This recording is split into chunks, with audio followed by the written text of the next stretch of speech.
오늘은 승리를 주시는 하나님이란 제목으로 함께 말씀 나누도록 하겠습니다. 어제 17회 대전북지방 지방일을 했습니다. 여기 사진 보시면 제가 찬양인도 했습니다. 뭐 여러 가지 회의도 하는 시간도 있고, 또 그 중에 은퇴하시는 장로님들, 또 이제 안수 받으시는 장로님들, 뭐 그런 순서도 있어요. 은퇴 찬화 예배를 중간에 두 분의 장로님께서 은퇴하셔서 예배를 드렸는데, 20살 때인가부터 교회를 다니셨다고 하고, 그 교회를 20살 때부터 그래서 이제 거의 이제 은퇴를 거의 7순 정도 하시거든요. 70세까지 다니신 거예요. 그리고 그러니까 엄청 오래 다니신 거죠. 그런 것을 보게 되었는데, 그분이 이제 예배가 다 거의 마무리될 때쯤에 이런 얘기를 해요. 감사하다는 감사의 표현을 합니다. 은퇴사라고도 할 수 있죠. 그분이 뭐라고 하시냐면, 은퇴는 리타이어드먼트, 그래서 리타이어예요. 타이어 뭐죠? 타이어. 우리가 아는 타이어요. 그러니까 타이어를 새로 갈아 낀다 라는 의미입니다. 그러면서 타이어를 새로 갈아 끼는 것처럼 우리의 인생이 여기서 끝나는 게 아니라 새로운 타이어를 갈아 껴서 다시 또 신앙생활 열심히 또 제2의 인생을 또 살아가겠습니다. 뭐 이렇게 말씀을 하더라고요. 이 옆에 계신 분은 은퇴하는데 느낌이 없대요. 감흥이 없대요. 왜 그러냐면, 정년 은퇴를 할 때는 그 회사를 떠나는데 여기 뭐 교회를 떠나는 게 아니지 않냐, 그러니까 큰 감흥이 없었다, 뭐 이런 말씀도 하셨어요. 근데 어쨌든 새로운 타이어를 낀다, 뭐 이런 그런 말씀을 들으면서 뭐 자기의 과거 이야기도 했어요. 좀 이따가 말씀드릴 텐데, 그 이야기를 듣고 저도 이제 곰곰이 뭐 이런저런 생각이 났는데, 아까 그 부모님 돌아가셨다고 하는 그런 것도 생각을 해보면서 어떤 마음이 들었냐면, 물론 장로님 안수받은 것도 굉장히 잘한 일이시죠. 그리고 안수받는 것도 쉽지 않습니다. 거의 40살에 안수를 받으셔서 거의 30년 정도 사역을 하셨다고 하는데, 굉장히 오래 하신 거야. 원래 안수 40살을 받기가 쉽지 않습니다. 유세는 더 어려워졌죠. 근데 그렇게 30년을 이렇게 지냈는데, 은퇴를 그 건강한 몸으로 은퇴하신다는 것 자체도 전 참 감사한 일이구나, 이런 생각을 해봤어요. 정정하게 자신의 의사 표현을 하고, 그리고 또 이렇게 감사합니다, 뭐 이런 표현들을 하는 것 자체가 굉장히 감사한 일이지 않나, 이런 생각들이 들었습니다. 어제 또 그런 일이 있어서 그런지 모르겠지만, 장로 안수 받은 것도 좋은 감사한 일이고, 은퇴하는 것도 감사한 일이죠. 저렇게 은퇴할 때 자리에 앉아서 하나님 감사합니다 할 수 있는 게 얼마나 큰 은혜인지 라는 생각이 들었습니다. 야곱은 이 라반의 집에서 최선을 다했던 20년의 세월이 지나갔죠. 그리고 다시 새로운 인생, 새 타이어를 끼고 라반이 사장으로 있는 목축업 회사를 이제 은퇴하고 새로운 인생을 살고자 이제 집으로 돌아가는 거죠. 한번 붙여서 연결을 한번 해봤습니다. 물론 하나님의 말씀을 듣고 돌아가는 것이에요. 10절에 보면, 나는 주께서 주의 종에게 베푸신 은총과 모든 진실하심을 조금도 감당할 수 없사오나 내가 지팡이만 가지고 이 요단을 건넜더니 지금은 2때나 이루었나이다. 처음에 갈 때는 지팡이 하나만 가지고 갔어요. 라반의 집에 갈 때. 근데 지금은 2때나 이루었다는 것이에요. 이 2때가 어느 정도냐면, 14절과 15절에 보면 암염소가 200요, 숫염소가 20요, 암양이 200요, 순양이 20요, 전나는 낙타 30건, 그 새끼요, 암소가 40이요, 황소가 10이요, 암나귀가 20이요, 그 새끼 나귀가 10이라. 계산이 빠르신 분들은 이렇게 계산이 될 텐데 전 계산이 안 돼서 제가 천천히 해보니까 총 550마리예요. 그리고 낙타와 소가 80마리가 되는 거예요. 오늘날로 한번 따져보시면 얼마나 큰 거부가 되었는지 알 수 있어요. 지팡이 하나가 550마리가 된 거예요. 그리고 그 밑에 스라에 이제 두 아내, 두 몸종을 통해서 난 12 아들과 또 그 외 여자친구들도 또 더 있는 거죠. 그렇게 보게 됩니다. 엄청나게 많은 부자가 되어서 이제 집에 돌아가는 거예요. 그런데도 집에 돌아가는데도 마음이 무거워요. 왜 무겁죠? 한 가지 걸림돌이 있는 거예요. 바로 누구죠? 형 에서죠. 형 에서. 형 에서는 어떤 사람이었길래 그렇게 두려운 것일까? 왜요? 너를 죽여버리겠다 이렇게 이야기한 거죠. 그리고 그거를 사실은 직접적으로 들었으면 물론 그것도 무서웠겠죠. 옆 사람이 얘기해 준 게 더 무서워요. 사실은 엄마가 얘기해 주잖아요. 형이 너 죽이려고 한다. 상황을 파악을 못하는 거예요. 내가 그냥 형이 진짜 나 죽이려고 하는 거 이렇게밖에 여길 수가 없는 거죠. 직접 들을 때보다 옆 사람 통해서 들을 때가 더 때로는 더 기분이 나쁘고 뭐 이런 것도 있잖아요. 그런 것처럼 더 무서운 거예요. 왜 그러면 내가 두 눈으로 파악을 못하는 거예요. 이 진짜인가 아닌가를 단지 믿을 수밖에 없는 거죠.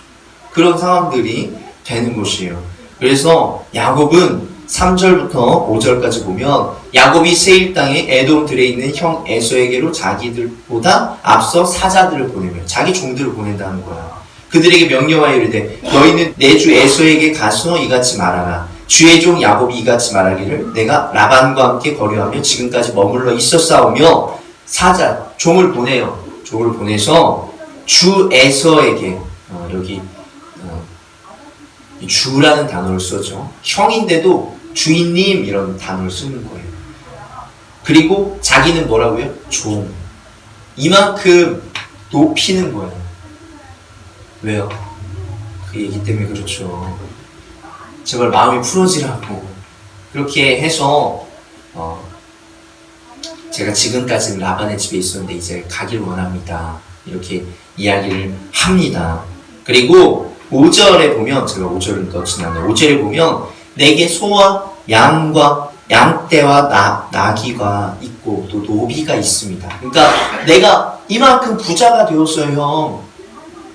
형에게 은혜 받기를 원합니다. 이 사실을 알리고 이런 5절에 여기 이렇게 나오는데 6절에 보면 어떻게 하냐면 사자들이 야곱에게 돌아와 이르되 우리가 주인의 형 에서에게 이른즉 그가 400명을 거느리고 주인을 만나러 오더이다.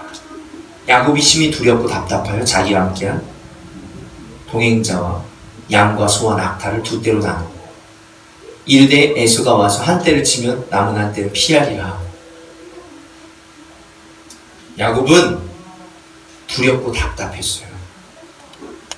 우리가 같은 상황이라도 어떤 관점으로 보느냐에 따라서 달라질 수 있어요. 좀 비유가 적절할지 모르겠어요. 컵에 물이 있습니다. 예전에 누가 장난을 친 거예요. 여기다 식초를 넣어버려요. 그래서 먹었다가 식초인 거예요. 그러면 어떤 생각이 들어요? 물만 보면 이거 식초 아니에요? 살짝 먹어보는 거죠. 살짝. 이게 약간의 우리가 트라우마라고 할 수 있죠. 트라우마가 돼서 내 머릿속에 계속 인식되어 있는 거예요. 그러니까 그냥 그것 그대로를 바라보지 않고 그 뒤에 있는 뭔가를 생각하면서 내가 괜히 별것도 아닌 일에 걱정하고 근심할 수도 있다라는 거예요. 사람도 마찬가지다라는 거죠. 했던 말이 계속 생각이 나는 거예요. 형의 말이 계속 생각이 나니까 형은 아까 뭐라고 했어요? 5절에 소와 나귀와 양떼와 노비가 있다. 이거를 다 가지고 와야 되니까 400명이나 보낸 거예요. 나중에 말씀을 보면 그렇게 해서 보낸 건데 이 야곱은 형이 날 공격하려고 한다. 이렇게 생각합니다. 왜 그래요? 죽인다고 했으니까. 아직도 형은 그 마음이 있을 거라고 생각을 한 거죠. 그래서 8절에 보면 한 대를 치면 한 대라도 살리자, 반이라도 살리자 라고 생각을 하는 거예요. 이제 다 죽게 생겼다. 형은 사냥꾼이잖아요. 나는 목축업이에요. 형은 동물을 죽이는 사람이고 나는 동물을 살려야 되는 사람이에요. 다른 동물들이 와서 공격할 때 공격을 이렇게 피하거나 그 동물을 죽일 수도 있었겠죠? 다윗처럼 그렇게 할 수도 있었어요. 그렇지만 엄연히 그거는 내가 그 동물을 죽이려고 죽인 게 아니라 그냥 내 이 재산인 양떼들을 지키려고 하는 거예요. 그런데 형은 어떤 직업이에요? 그 동물을 죽이는 직업이에요. 이거 엄연히 큰 차이가 나잖아요. 그 밑에 400명이 있었어요. 400명도 어떠한 사람들이 있겠어요? 똑같이 비슷한 사람들이었지 않겠어요? 그런데 야곱은 그 동물들을 지키는 그 사람들이었어요. 그 밑에 있던 사람. 그리고 솔직히 400명이 550마리 얼마나 오래 걸릴까요? 금방 죽여요. 죽인다고 마음만 먹으면 금방 죽일 수 있는 거예요. 그리고 또 사람들, 가족들도 금방 죽일 수 있는 거예요. 내가 재산이 많았었던, 적었었던, 이제 내 목숨까지도 생각하게 되는 거예요. 야곱은. 11절에 보면 뭐라고 이야기하죠? 내가 주께 간구하니 내 형 에서의 손에서 나를 건져내시옵소서. 내가 그를 두려워하면 그가 와서 나와 내 처자들을 칠까 겁이 나기 때문입니다. 먼저 앞서서 생각하는 게 있죠. 그러니까 지레 겁먹은 거예요. 그렇지만 사람은 그 과거 일을 떨쳐버리기가 쉬운 게 아니에요. 다른 사람들은 쉽게 말할 수 있죠. 야, 그거 아닌 거 아니야? 그렇게 이야기할 수 있지만 막상 내 상황이 돼버리면, 내가 그런 상황이면, 이 야곱과 같은 상황이면 이 생각 못 할 수도 있는 거예요. 우리가 성경을 읽어보자면 그 400명 누가 바보같이 싸우려고 당당하게 400명 이렇게 걸어와요. 대지전을 하게 되면 많이 죽어요, 서로. 그러니까 어떤 성에서 기다리고 있거나, 성에서 기다리면 이제 많이 유리하잖아요. 아니면 기습을 하거나 이런 식으로 전쟁을 하지, 그렇게 400명이 그냥 당당하게 걸어 나와서 싸우진 않아요. 옛날에도 마찬가지고. 그런데 우리는 이런 상황들을 알고 보니까 야곱이 참 바보 같구나 이렇게 생각할 수 있지만, 우리의 상황으로 적용해 보자면 우리 과거에 이런 일들이 있고, 정말 누가 나에게 정말 지나갈 수 있는 일인데도 불구하고 그런 말들을 하고, 나에게 정말 위협적인 말들을 하고 나를 비아냥거리는 말들을 하면 내 마음속에 계속 남아있어요. 그걸 떨쳐버리기가 정말 쉬운 게 아니라는 거예요. 그래서 야곱도 하나님께 기도하는 거예요. 나를 좀 건져주시옵소서. 그리고 그가 할 수 있는 이제 최선의 것을 하는 거죠.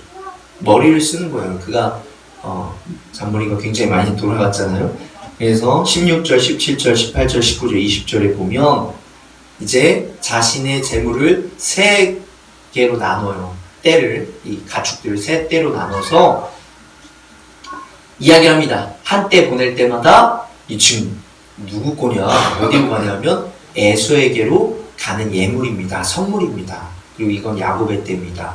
그리고 야곱도 뒤에 있습니다. 그래서 선물이고, 그리고 야곱이 당신을 애타게 기다리고 있습니다. 그리고 또 뭐라고 표현하죠? 또 종입니다. 야곱은 종이고 당신은 주인입니다. 이런 굉장히 높이는 표현을 3번이나 하면서 마음이 좀 풀어지게 하려고 하는 거예요. 그리고 20절에 보면 형의 감정을 풀면서 대면하며 혹시 형이 나를 받아줄까 하는 거죠. 감정을 풀다라는 의미가 이 재정적인 의미, 금전적인 의미를 담고 있다고 이야기를 드렸었죠. 그러니까 내가 받았던 축복은 이미 그것은 받은 걸 어떻게 할 수 없지만, 내가 또 받았던 장자의 명분은 바꿀 수가 있어요. 장자의 명분은 나는 필요 없다는 거예요.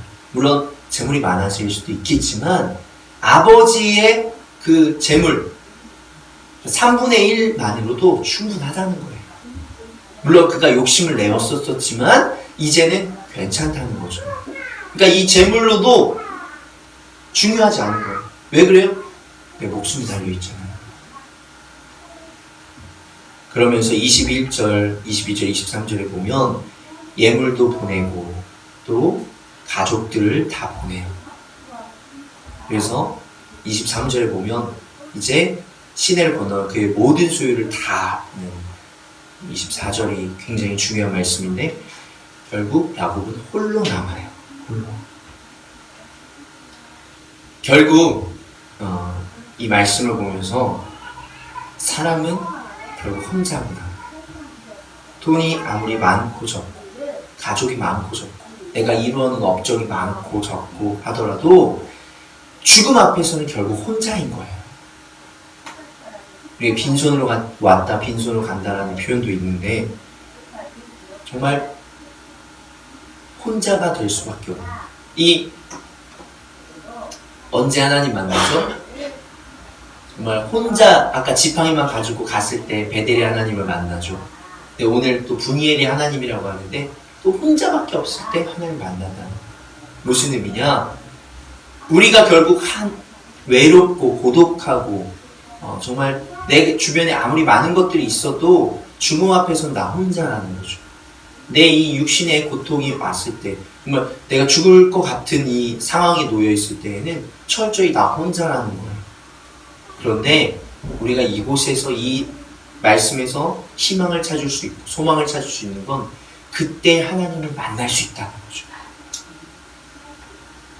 이때 하나님께서 찾아와 주신다. 말씀을 보면 하나님께 물론 기도하지만 하나님께서 먼저 계속 찾아와 주신다. 오늘도 24절에 보면 어떤 사람이 야곱을 찾아온 거예요. 근데 이 어떤 사람을 나중에 말씀을 보면 하나님의 사자다. 하나님이다. 이렇게 표현을 합니다. 이렇게 힘들고 어렵고 나 혼자밖에 없는 상황에서 하나님은 찾아와 주신다. 그 장로님께서 이 말씀을 하시더라고요. 10대 때, 그러니까 자기 삶을 돌아보면 10대 때 공부하다가 대학교 가려다가 시간 지나가더라. 20대, 30대 때 직장 잡고 또 결혼하면 그 가족들 먹여 살리느라고 정신없이 지나가더라. 또 40대, 50대에도 마찬가지예요. 50대, 60대 그때도 그 사업적인 것도 있고 또 가족들 키우고 또 공부시키고 이러다 보니까 또 금방 지나가더라는 거예요. 그래서 이제 내가 60 후반, 70 돼서 하나님 잘 섬겨볼까 하는데 몸이 아프기 시작한다는 거예요. 그래서 늘 자기가 마음에 새기는 게 그 목사님도 그 교회 목사님도 늘 말씀하시는 게 너의 주 창조주를 기억하라. 이게 전도서 말씀입니다. 그러니까 젊었을 때부터 하나님을 섬기는 게 참 중요하다. 그리고 그분이 50대 때 죽을 고비가 한 번 있었대요. 그때 이 야곱이 서운한 거죠. 하나님 제발 한 번만 살려주세요. 이 고백을 수도 없이 했대요. 하나님 제발 한 번만 살려주세요. 그래서 고비를 넘겼대요. 그러니까 다시 원래대로 신앙이 돌아왔다고 그렇게 표현을 하는데 아마 장로님도 그때 하나님 만나지 않았을까 생각이 돼요. 그러니까 하나님을 알고 있었지만 더 깊이 만난 거죠. 더 깊이 경험한 거죠. 우리도 힘들고 어려운 순간에 하나님을 만납니다. 군대에 있을 때 하나님을 만났다는 그런 사람들도 있고 또 질병으로 몸이 안 좋았을 때 또 사업으로 어려웠을 때 또 자녀에게 힘들고 어려운 순간이 닥쳤을 때 그때 하나님을 더 만날 수 있다는 거죠. 그때가 급하고 중요한 때나 하나님께서 역사해 주시기 때문이죠. 그리고 그때에도 가장 중요한 것은 하나님을 의지하는 사람에게 하나님을 만나 주신다는 거죠. 우리는 이때 절대로 포기하면 안 돼요. 오히려 이 야곱이 정말 이 어떤 사람인데 이 사람과 몸부림치면서 이게 정말 몸부림이에요. 이거라도 해야 된다는 거죠. 지금 이 상황에서 할 수 있는 게 이거밖에 없어요. 이런 몸부림을 치면 하나님께서 우리에게 도와주시고 역사해 주신다는 거예요. 할 수 있는 한 최선을 다해야 된다. 하나님께도 그렇고 나의 인생의 도로. 절대로 포기하면 안 된다라는 것이에요. 야곱이 이 말씀 24절에 어떤 사람과 날이 새도록 씨름하다가, 정말 이 몸싸움이라는 거거든요. 몸을 부딪히면서 부대끼면서 하는 싸움을 이야기하는 거예요. 하나님, 그리고 하나님의 천사라고 했어요. 여러분들 쉽게 생각해서 하나님과 하나님의 천사 이길 수 있겠어요? 그런데 뭐라고 표현하냐면 이기지 못한다, 야곱은. 얼마나 최선을 다했으면 이건 거예요. 하나님, 나에게 축복을 주시지 않으면 내가 형에게 못 가겠습니다. 나는 이제 죽을 것 같아요. 그렇기 때문에 몸부림을 치는 거예요. 그래서 결국 이 허벅다리 안쪽 관절을 치면서 야곱이 쓰러지는 거죠. 그리고 26절에 보면 나를 축복하지 않으면 내가 당신 가지 않겠습니다. 그러니까 다리가 안 좋았음에도 불구하고 손으로라도 막 부둥켜 안았던 거죠. 당신 못 갑니다. 처음에 몸싸움 했는데 이제 말로 시작되는 이제 기싸움을 하는 거예요. 제발 축복해 주시옵소서. 이런 기도를 하고 있는 거죠. 그렇게 하면서 결국에는 이제 27절과 28절, 29절에 보면 네 이름이 무엇이냐? 야곱입니다. 그가 이르되 너희는 이제 다시는 야곱이라 하지 않고 이스라엘이라 부르리라. 야곱이 청하여 당신의 이름을 알려주소서. 한 번 더 확인하고 싶었던 거죠. 하나님인 것 같지만 내가 한 번 더 확인하고 싶었던 거예요. 그러니까 그 답변으로 그냥 축복을 해줘요. 이스라엘이라는 이름도 얻었고, 내가 축복해주지 않으면 당신을 놓지 않겠습니다 했던 그 축복도 주신 거죠. 이 야곱부터 이야기를 하자면, 야곱이 발꿈치를 잡다, 속이는 자라는 의미인데 이스라엘은 하나님이 이기신다라는 의미예요. 그러니까 이게 이제 완전히 바뀐 거죠. 내 인생이. 그러면서 30절과 31절에 보면 그곳 이름을 분이엘이라 하였다. 이 분이엘이라는 이름, 이 뜻이 뭐냐면 하나님의 얼굴이라는 뜻입니다. 야곱은 하나님을 봤다고 그리고 생각하고 또 호세아서 12장 4절에도 보면 하나님의 전사다 이렇게 표현을 합니다. 그런 것처럼 이 야곱이 하나님을 만나고 경험했다는 거죠. 어떤 사람인 줄 알았는데 그 사람이 하나님입니다. 우리가 하나님을 만나면 누가 하나님이다라고 하지 않아도 압니다. 하나님이시고. 그렇기 때문에 야곱이 하나님께 몸부림을 친 거예요. 절규와 함께. 하나님, 당신 하나님이지 않습니까? 제발 나를 살려주세요. 제발 나를 이 죽음 앞에서 고쳐주시고 역사해 주시옵소서. 라고 그렇게 야곱이 기도하는 거죠.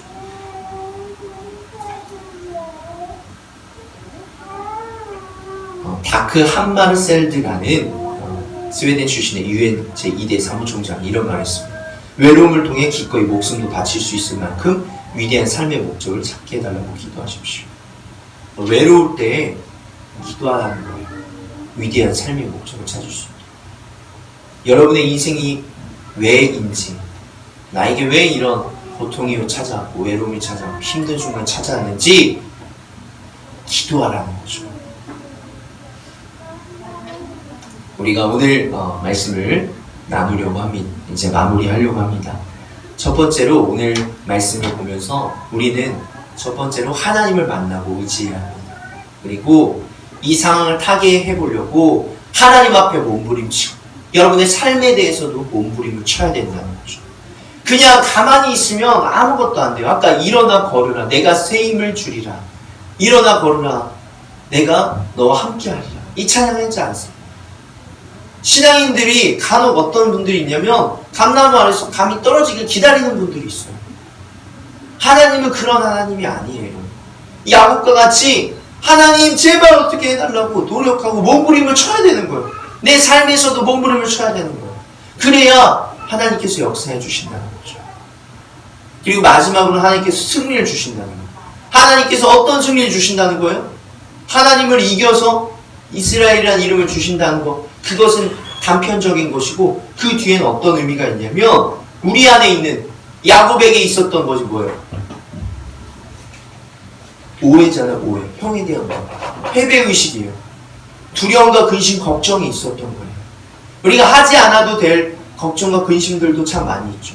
그리고 또 우리 삶에서의 힘들고 어려운 순간들도 참 많이 있어요. 이런 의식과 상황들 가운데 하나님께서 역사해 주셔서 이겨내게 해주실 것이다. 이런 말씀을 하고 있는 거예요. 이 승리를 주신다는 거죠. 그래서 여러분에게 하나님께서 승리를 주실 줄로 믿습니다. 우리가 정말 이런 순간, 어려운 순간들 극복할 수 있게 승리를 주신 하나님을 붙잡고 의지하면서 우리 안에 있는 것들을 믿음으로 이겨내게 하시는 하나님을 붙잡고 나아가시길 간절히 소망합니다.